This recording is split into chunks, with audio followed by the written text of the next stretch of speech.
नमः पार्वती पतये हर हर महादेव। उत्तर प्रदेश के राज्यपाल आनंदीबेन पटेल, यहां के लोकप्रिय मुख्यमंत्री योगी आदित्यनाथ जी, संसद में मेरे साथी और बीजेपी के राष्ट्रीय अध्यक्ष श्रीमान नितिन नवीन जी, उत्तर प्रदेश से सांसद और यूपी बीजेपी के अध्यक्ष श्रीमान पंकज चौधरी जी,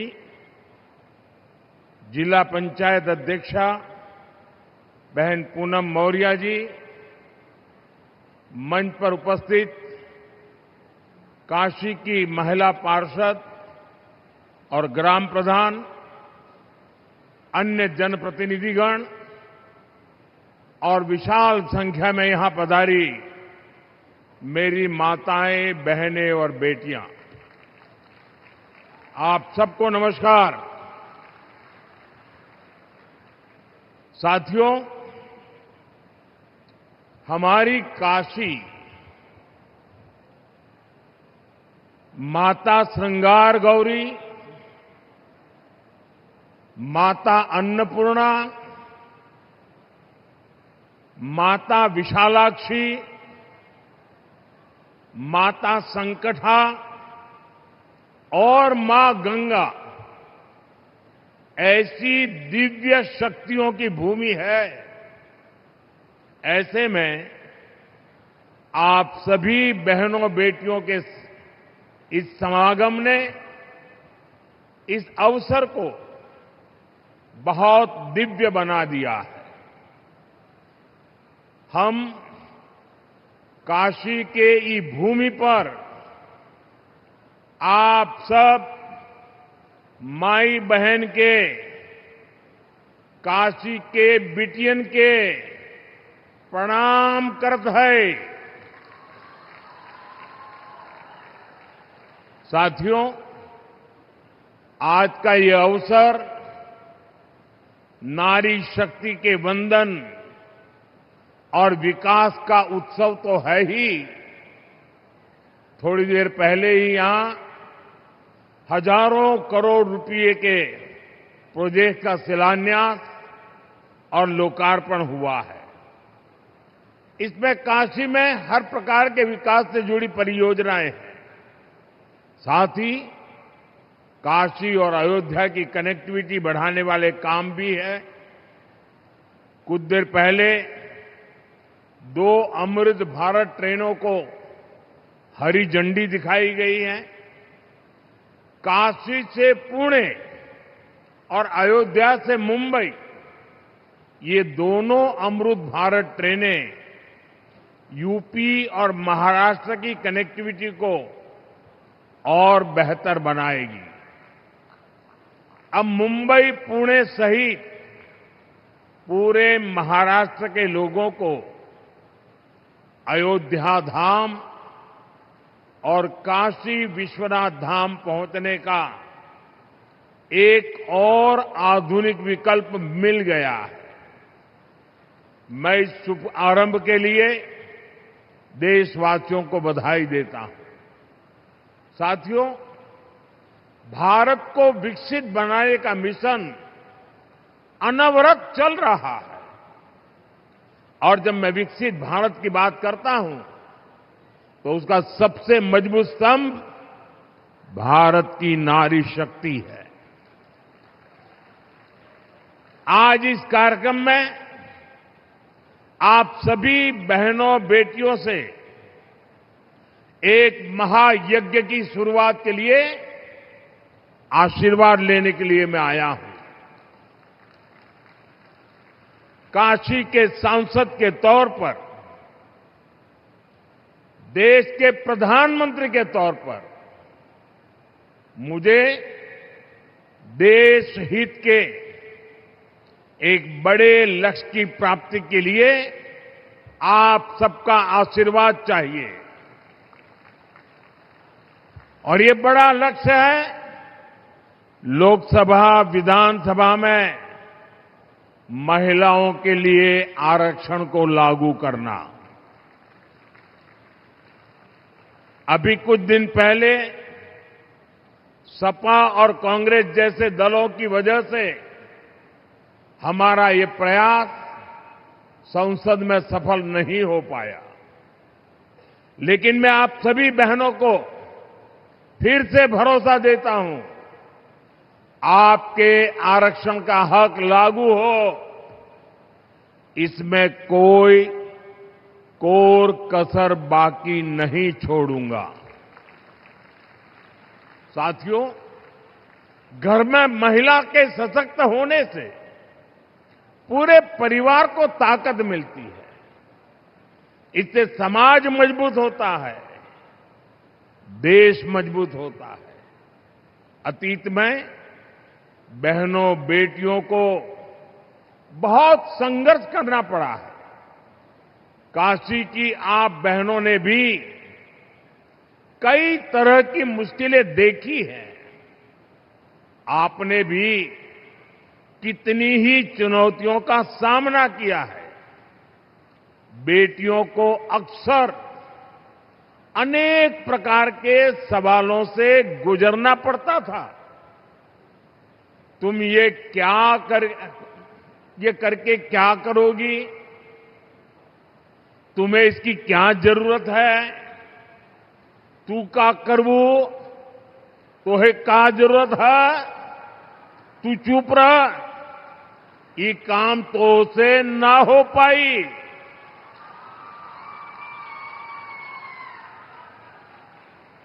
और कई बार तो सवाल भी नहीं पूछे जाते थे, सीधे फरमान सुनाया जाता था, ये तुम्हारे बस का काम नहीं है। साथियों, ऐसी परिस्थितियां सिर्फ काशी की बहनों के लिए रही हो, ऐसा नहीं है। देश की अधिकतर बहन बेटियों के ऐसे अनुभव रहे हैं और इसको सहज मान लिया जाता था। इसलिए मैं जब 25 साल पहले गुजरात में मुख्यमंत्री बना था, तो सबसे पहले मैंने ऐसी धारणाओं को तोड़ने का प्रयास किया। उस दौरान बेटियों के लिए समर्पित 2 बड़ी योजनाएं शुरू की गई थी। एक थी शाला प्रवेशोत्सव, स्कूल में बच्चियों का एडमिशन, ताकि बेटियां ज्यादा संख्या में स्कूल पहुंचे, बीच में ही उनका स्कूल न छूटे। और दूसरी थी मुख्यमंत्री कन्या केळवणी निधि, ताकि बेटियों की फीस में उनकी मदद की जा सके। साथियों, तब से लेकर आज तक हमारी सरकार की नीतियों में निरंतर महिला कल्याण को सर्वोच्च प्राथमिकता दी गई है। 2014 में आपने हमें सेवा का अवसर दिया तो देश में 12 करोड़ से ज्यादा शौचालय बने, इज्जत घर बने, 30 करोड़ से ज्यादा बहनों के बैंक खाते खुले, 2.5 करोड़ से ज्यादा घरों में बिजली का कनेक्शन दिया गया, 12 करोड़ से ज्यादा घरों में नल से जल पहुंचाया। यानी अनेक बड़ी योजनाओं के केंद्र में बहनों बेटियों को रखा गया। साथियों, 2 साल पहले यहां बनारस में सुकन्या समृद्धि योजना से जुड़ा बहुत बड़ा अभियान चलाया था। उस समय एक ही महीने में यहां काशी में 27,000 बेटियों के सुकन्या समृद्धि खाते खुलवाए थे और हर बेटी के बैंक खाते में 300 रुपये भी ट्रांसफर किए गए थे। बेटियों की शिक्षा में और बेहतर भविष्य में सुकन्या समृद्धि योजना बड़ी भूमिका निभा रही है। इस योजना से बेटियों की पढ़ाई को बल मिला है और मुद्रा योजना से बेटियों की कमाई सुनिश्चित हुई है। वहीं मातृवंदन योजना और आयुष्मान भारत योजना से बहनों बेटियों की दवाई का इंतजाम किया गया है। साथियों, पढ़ाई, कमाई और दवाई के साथ ही करोड़ों बहनों के नाम पर पहली बार कोई प्रॉपर्टी रजिस्टर हुई है। पीएम आवास योजना के ज्यादातर घर भी बहनों के नाम पर होते हैं। आज हमार माई बहन सही में अपने घर का मलकिन बनत हैं। साथियों, हमारी सरकार का पूरा जोर बहनों की सुविधा और सुरक्षा पर रहा है। यही दो चीजें हैं जो सशक्तिकरण की नींव मजबूत करती है। आपने यहां यूपी में अपनी आंखों के सामने हालात बदलते देखे हैं। कुछ साल पहले तक जब यहां समाजवादी पार्टी की सरकार थी तो यूपी में बेटियों का घर से बाहर निकलना भी मुश्किल हो गया था। लेकिन अब बीजेपी सरकार में बेटियों के विरुद्ध गलत सोच रखने वाला अच्छे से जानता है कि उसका अंजाम क्या होगा। साथियों, भारतीय न्याय संहिता ने भी बहनों बेटियों को सुरक्षा का नया भरोसा दिया है। इसके तहत महिलाओं के विरुद्ध गंभीर अपराधों में तेजी से फैसले आने लगे हैं। इसी प्रकार महिला थानों और परामर्श केंद्रों का नेटवर्क भी निरंतर बढ़ रहा है। आज यहां भी एक महिला पुलिस चौकी और परामर्श केंद्र के भवन पर काम शुरू हुआ है। ऐसे कदम बेटियों को सुरक्षा की गारंटी देते हैं। साथियों, जब महिलाओं की आर्थिक शक्ति बढ़ती है तो घर में उनकी आवाज भी उतनी ही बुलंद हो जाती है। इसलिए सुविधा और सुरक्षा का विश्वास देने के साथ साथ हमने बहनों की आर्थिक भागीदारी बढ़ाने पर बल दिया है। बीते 11 वर्षों में देश की करीब 10 करोड़ बहनें सेल्फ हेल्प ग्रुप में जोड़ी गई हैं। काशी की भी 1.25 लाख बहनें ऐसे समूहों से जुड़ी हैं। इन समूहों को लाखों रुपए की मदद मिल रही है, जिससे बहनें अपना काम कर रही हैं। ऐसे ही प्रयासों से अब तक 3 करोड़ बहनें लखपति दीदी बन चुकी है। 3 करोड़ लखपति दीदी, और इसमें बनारस की भी हजारों बहनें शामिल है। साथियों, लखपति दीदी अभियान को गति देने में हमारे डेयरी सेक्टर की भी बड़ी भूमिका है। यहां बनास डेयरी से जुड़ी लाखों बहनें बहुत ही शानदार काम कर रही है। आज इन बहनों को बोनस के रूप में 106 करोड़ रुपए सीधे मिले हैं। मैं इन सभी बहनों को बहुत बहुत बधाई देता हूं। मैं काशी में डेयरी सेक्टर से जुड़ी महिलाओं से कहूंगा, अभी तक शुरुआत भइल हो, बनारस बड़ी, बनारस डेयरी बड़ी और ई बोनस भी बढ़त जाए। साथियों, बीजेपी एनडीए सरकार बहनों को आत्मनिर्भर भी बना रही है और विकसित भारत बनाने के लिए चल रहे अभियान का नेतृत्व भी दे रही है। डिजिटल पेमेंट्स को आगे बढ़ाने में हजारों बैंक सखियों की बड़ी भूमिका है। बीमा और इंश्योरेंस से जुड़े काम को बीमा सखियों का नेतृत्व मिल रहा है। प्राकृतिक खेती के काम को आगे बढ़ाने में कृषि सखियों की बड़ी भूमिका निभा रही है और खेती में जो ड्रोन क्रांति आ रही है उसका नेतृत्व भी हमारी नमो ड्रोन दीदियां ही कर रही है। बीते दशक में बेटियों के लिए थल सेना, नौसेना और वायुसेना में नए अवसर मिले हैं।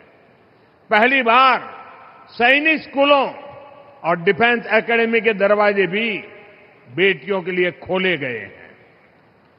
यानी बीजेपी एनडीए सरकार का मतलब ही है नारी का सशक्तिकरण, नारी का उत्थान, नारी का जीवन आसान। साथियों, आज हर क्षेत्र में, हर मोर्चे पर भारत की बेटियां इतना शानदार काम कर रही हैं, तो स्वाभाविक है नीति निर्माण, राष्ट्र के भविष्य से जुड़े फैसलों में भी बहनों बेटियों की भूमिका और बढ़नी ही चाहिए। देश को आज इसकी बहुत जरूरत है। इसके लिए भी ईमानदारी से काम किया जा रहा है। देश की नई संसद बनाने के पीछे भी बहनों की भागीदारी का विचार एक बड़ा कारण था। नई संसद बनी तो पहला काम हमने महिलाओं को 33% आरक्षण देने का ही किया। 40 साल से बहनों का ये अधिकार अटका और लटका हुआ था।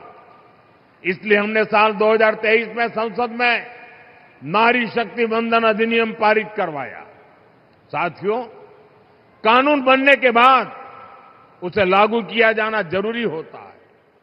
अब ये जरूरी है ये कानून जल्द से जल्द लागू हो। इसलिए पिछले दिनों संसद में इसको लेकर चर्चा रखी गई थी। संविधान में संशोधन के लिए हम कानून लाए थे। ये संशोधन ऐसा था जिसके बाद ज्यादा संख्या में बहनें विधानसभा और संसद में पहुंच पाती। लेकिन साथियों, कांग्रेस, समाजवादी पार्टी, टीएमसी और डीएमके जैसी पार्टियों ने एक बार फिर देश की महिलाओं को धोखा दिया। ऐसे दलों ने 40 साल से महिला आरक्षण पर ब्रेक लगाया हुआ था। अब समाजवादी पार्टी ने फिर से इसे लाल झंडी दिखा दी है। साथियों, असली बात यह है कि ये सारे परिवारवादी और तुष्टीकरण में डूबे दल नारी शक्ति से डरे हुए हैं। आप सभी से डरे हुए हैं।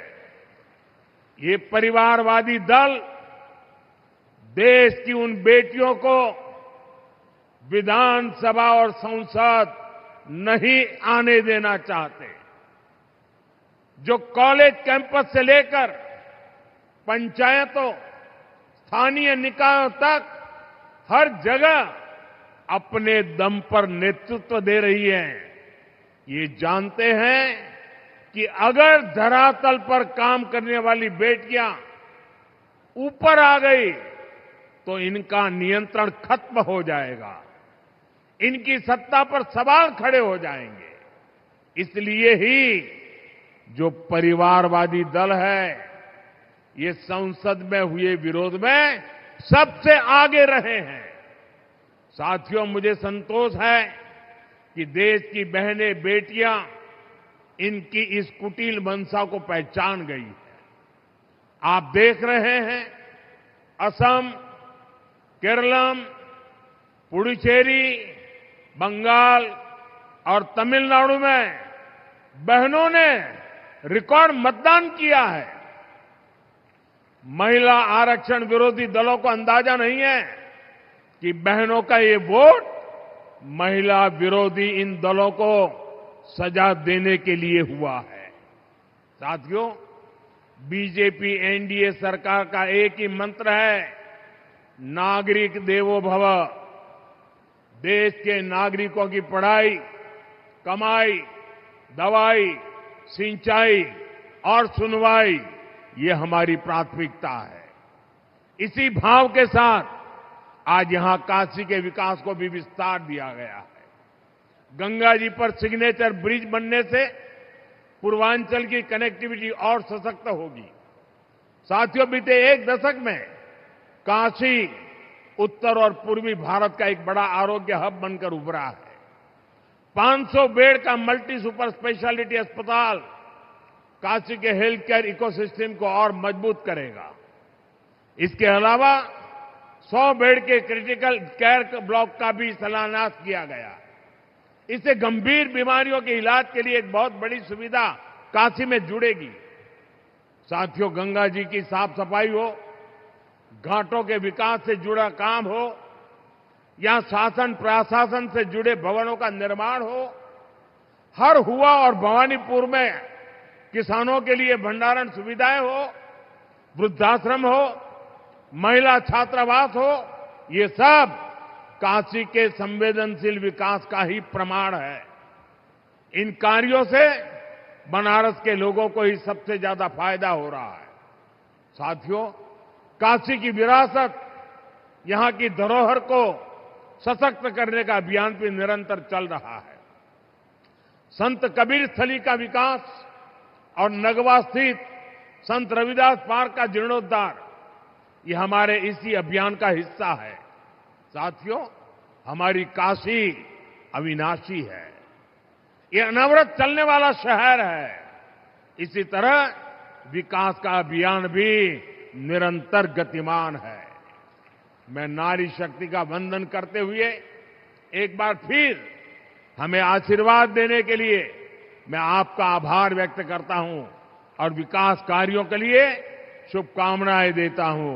मेरे साथ बोलिए, भारत माता की, भारत माता की, भारत माता की। वंदे वंदे वंदे। हर हर महादेव।